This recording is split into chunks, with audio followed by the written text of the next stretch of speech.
Welcome back बच्चों।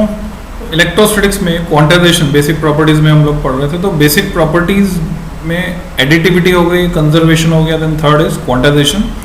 Quantization को थोड़ा सा हमें डिटेल में समझना होगा, इससे रिलेटेड सारे एस्पेक्ट्स, इस पे क्वेश्चंस एग्जाम में बनते हैं, तो वो मैं एक्सप्लेन कर रहा हूँ।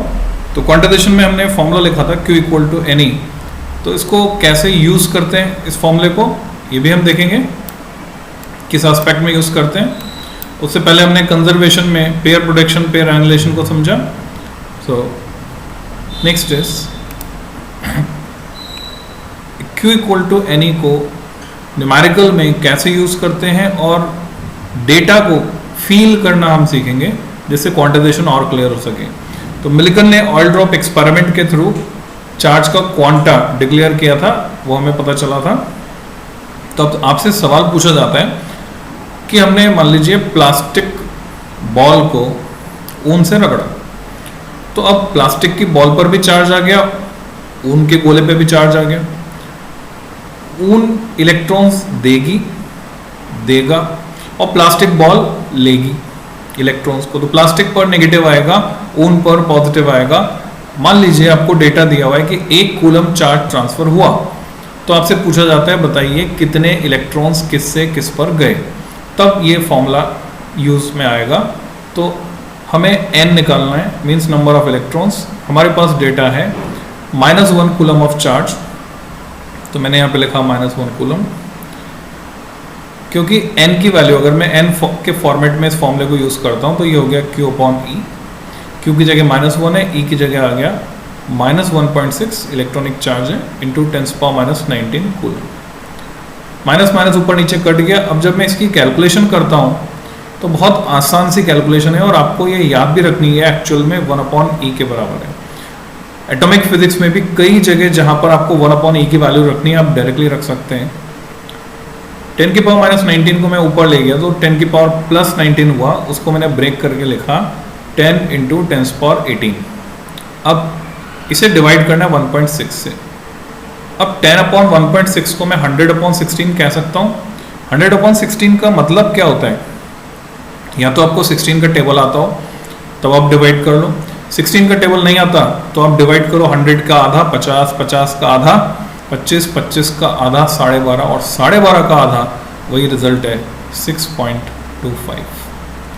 तो हमें मिलता है 6.25 × 10⁻18। तो कंक्लूजन ये बच्चों कि इतने सारे 6.25 × 10⁻18 इलेक्ट्रॉन्स जब ट्रांसफर होंगे वूल टू प्लास्टिक बॉल, तब जाकर 1 कूलम चार्ज ट्रांसफर होगा। तो अब हम इस डेटा को फील करना चाहते हैं, महसूस करना चाहते हैं, ये एक्चुअल में 10⁻18 होता कितना है। तो अखबारों में हम लोग रोज पढ़ते हैं कि फलाना नेता ने इतने 1000 करोड़ का घोटाला किया, 100,000 करोड़ का, या जैसे कोरोना के केस की बात करें तो प्रधानमंत्री ने इतने 100,000 करोड़ या 1000 करोड़ की राहत या इतना पैसा बांटा लोगों में राहत के लिए। तो ये होता क्या है, ये डेटा, उसको हम समझने की कोशिश करते हैं।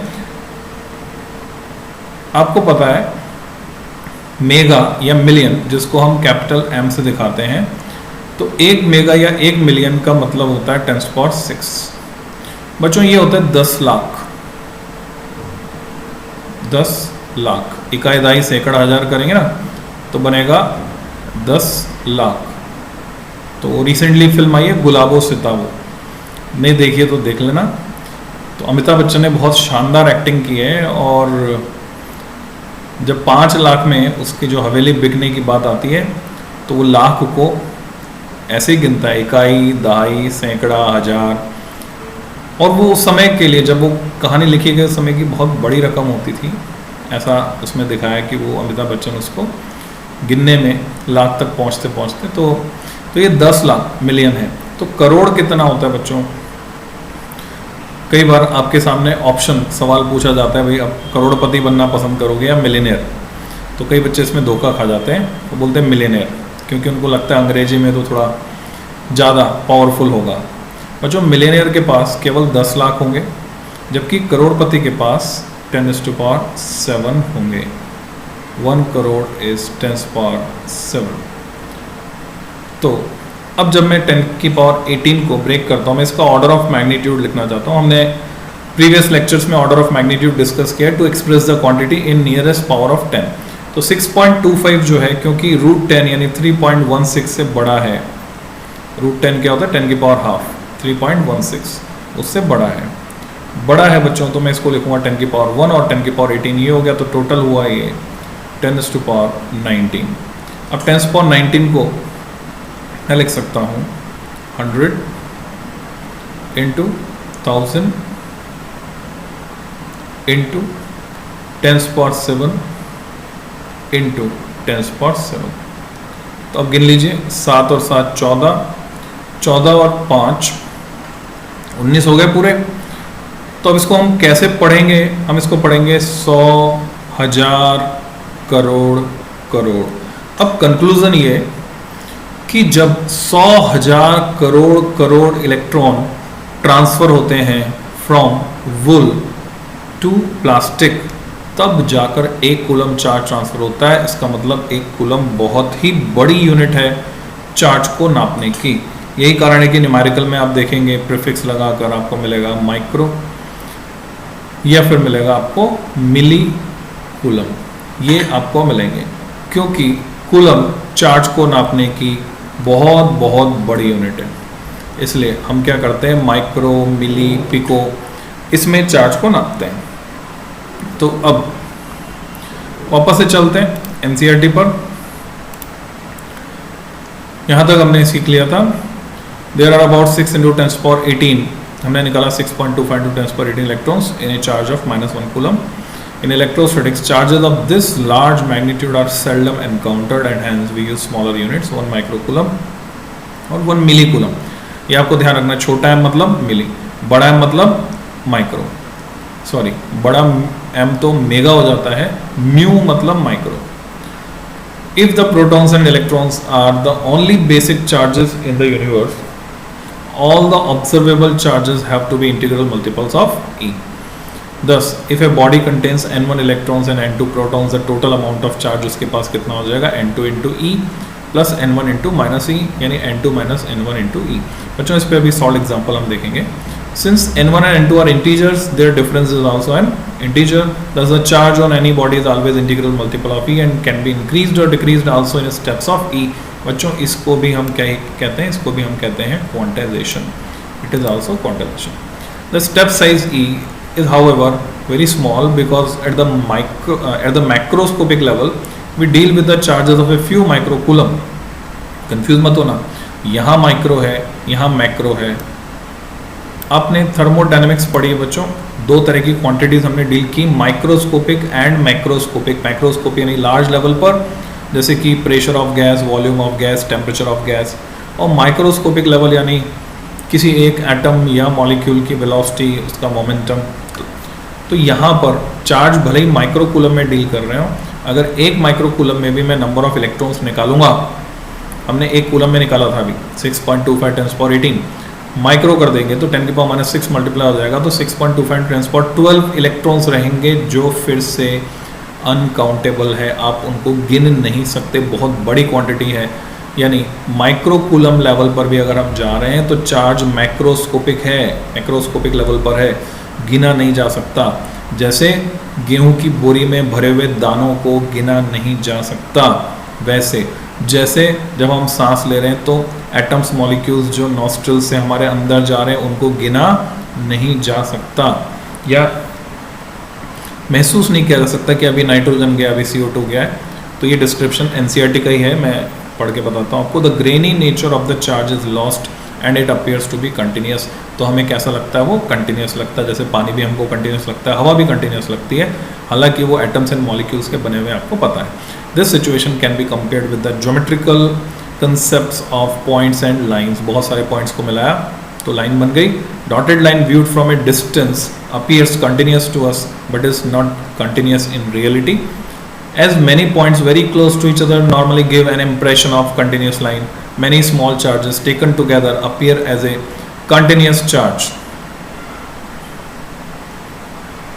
Eight the macroscopic level one deals with the charge that are enormous, बहुत बड़े हैं compare to the magnitude of charge E, since E 1.6 10 power minus 19 coulomb.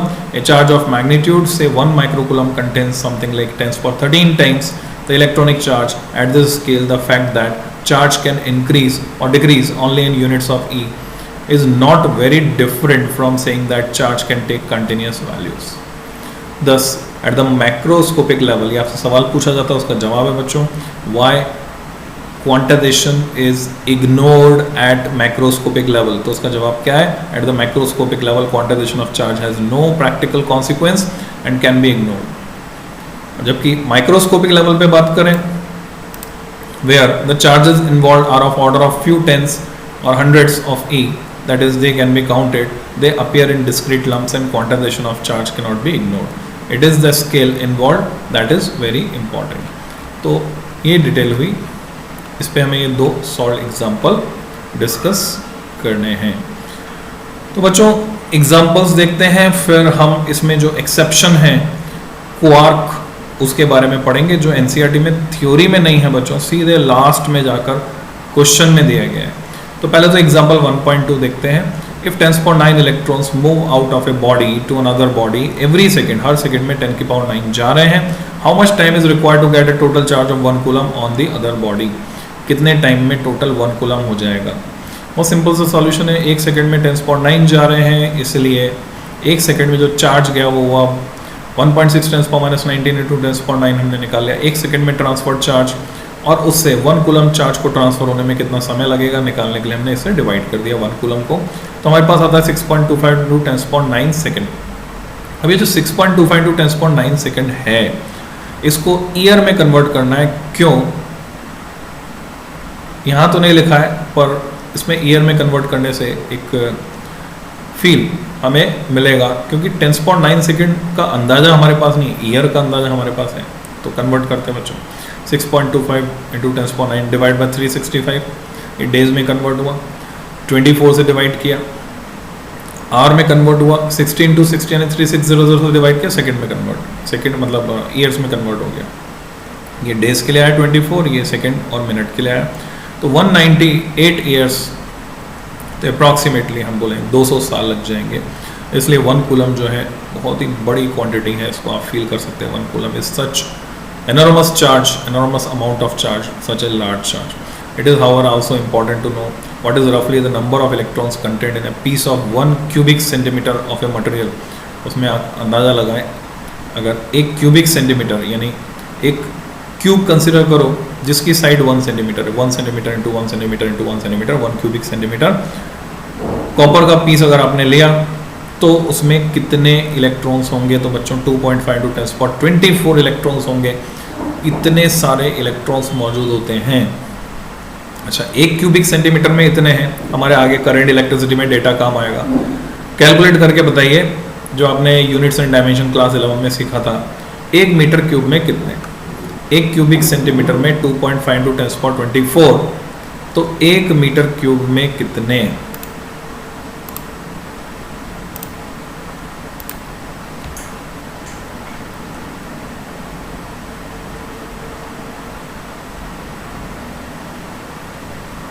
So this is the question.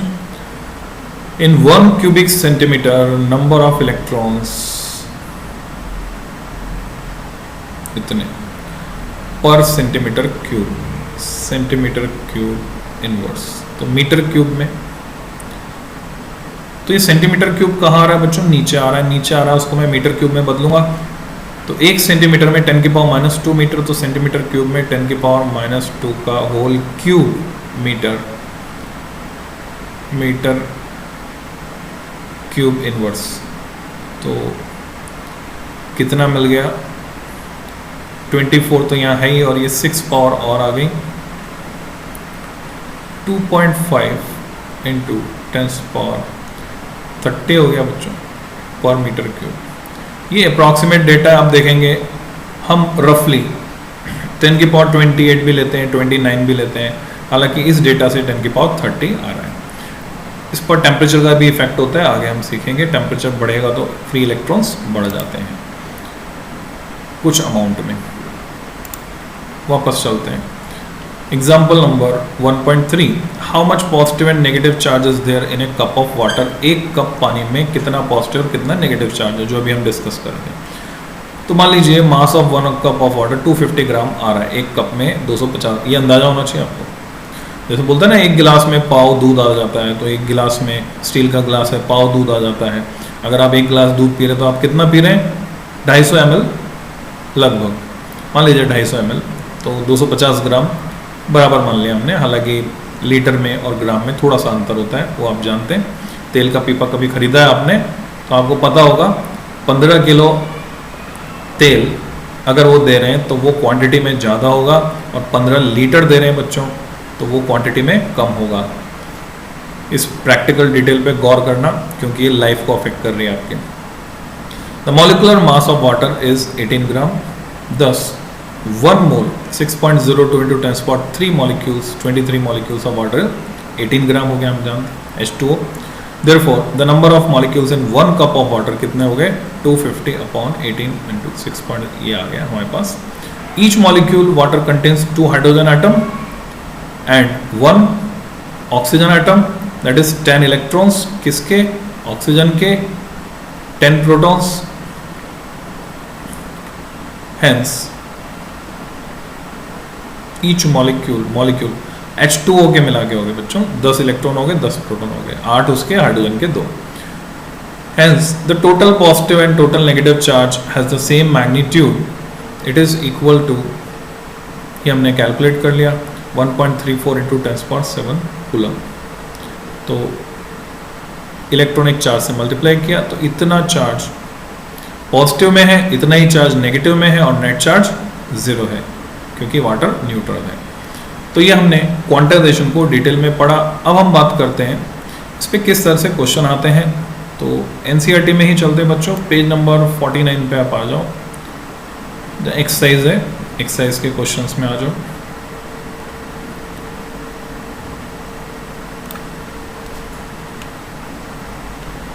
एक तो मिलिकन वाला क्वेश्चन है, Millikan oil drop वाला question number 1.25 additional exercise का, ये हम कर सकते हैं। Oil drop of 12 excess electrons, 12 extra electrons हैं, is held stationary under a constant electric field, इतना इलेक्ट्रिक फील्ड अभी आगे सीखेंगे, F इक्वल टू QE से फॉर्मूले से। तो 12 एक्सेस इलेक्ट्रॉन का चार्ज कितना होगा आप निकाल सकते हैं, Q इक्वल टू NE से। तो एक तो इसमें काम आएगा कंसेप्ट। दूसरा प्योरली जो इसी पर बेस्ड है, उस न्यूमेरिकल की बात करें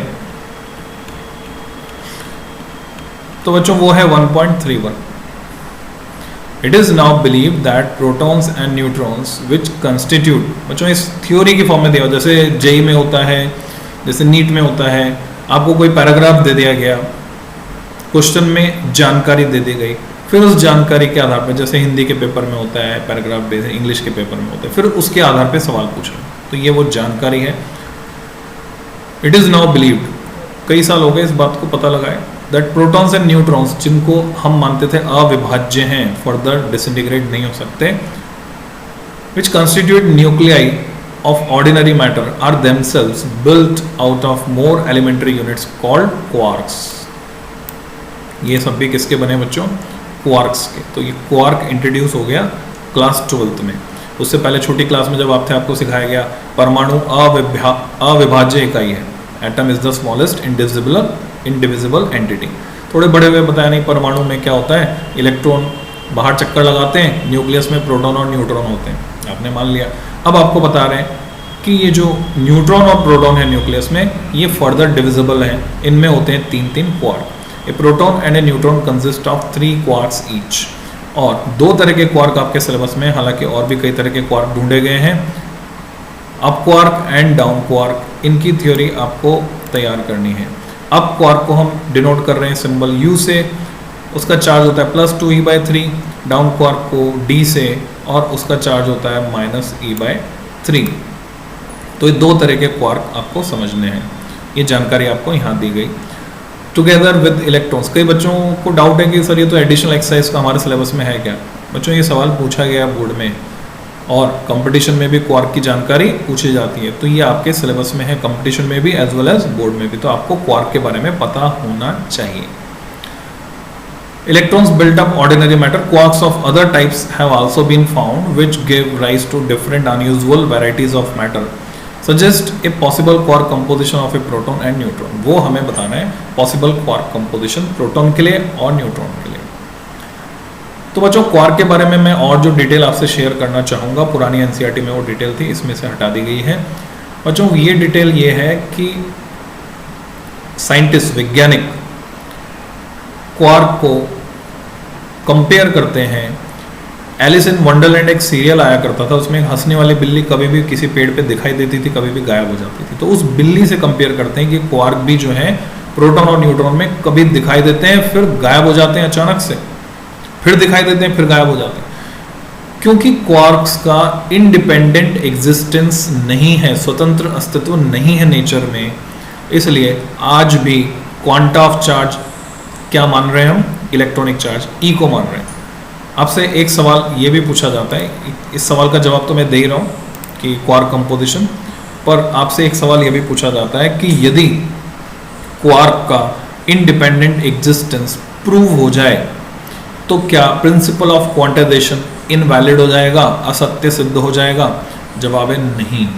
हमें सिंपली क्या करना होगा बच्चों, जो अभी हम लिखते हैं Q equal to N E, उसकी जगह हम क्या लिख देंगे, हम लिख देंगे बच्चों इसकी जगह Q इक्वल टू, अगर क्वार्क का इंडिपेंडेंट एग्जिस्टेंस प्रूव हो गया, हम E की जगह जो क्वांटा है चार्ज का उसको डिक्रीज करके E/3 कर देंगे और फिर से इसके इंटीग्रल मल्टीपल की फॉर्म में हमें सारे चार्ज मिल जाएंगे. यानी तब भी क्वांटाइजेशन का प्रिंसिपल वैलिड रहेगा, इसमें कोई दो राय नहीं है. अब इस पे आते हैं क्वार्क कंपोजिशन पे.